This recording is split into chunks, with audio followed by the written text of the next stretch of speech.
গতকাল ওয়াকফ বিলের বিরুদ্ধে যে প্রতিবাদ রাজ্যের মন্ত্রী এবং একজন সাম্প্রদায়িক নেতা সিদ্দিকুল্লাহ চৌধুরীর নেতৃত্বে আয়োজন করা হয়েছিল কলকাতার বুকে, তাতে আমরা দেখেছি মৌলালিতে একটি বাস থেকে হিন্দুদের যে পতাকা, গেরুয়া পতাকা, সেই পতাকাকে খুলে ফেলা হয়েছে পুলিশের উপস্থিতিতে। মমতা বন্দ্যোপাধ্যায় অত্যন্ত খুশি হয়েছেন এই জমায়েত দেখে। এই পতাকা খুলে ফেলা দেখেও হয়তো উনি খুব খুশি হয়ে থাকতে পারেন, কিন্তু এই পতাকা কোন রাজনৈতিক দলের পতাকা নয়।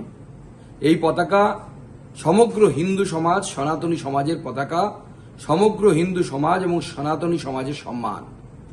তাকে সিদ্দিকুল্লাহ চৌধুরী এবং তার বাদরের দল তারা খুলে ফেলে ভুলুণ্ঠিত করার চেষ্টা করেছেন।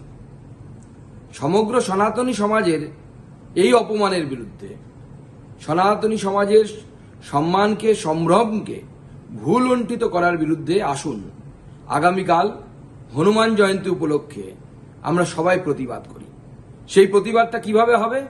নিজের বাড়িতে আমরা সবাই গেরুয়া পতাকা লাগাই, যারা সনাতনী আছেন তারা প্রত্যেকে লাগায়।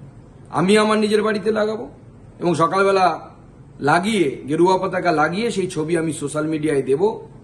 আপনারাও নিজের বাড়িতে গেরুয়া পতাকা লাগান। আমি নিজে কলকাতার রাস্তায় কালকে নামবো এবং গেরুয়া পতাকা বিলি করব সনাতনী হিন্দুদেরকে, কারণ হিন্দুদের এই অসম্মান মেনে নেওয়া যায় না। সমগ্র বাংলা ফুটছে, সবাই প্রতিবাদ জানান, নিজের বাড়িতে গেরুয়া ঝান্ডা লাগান।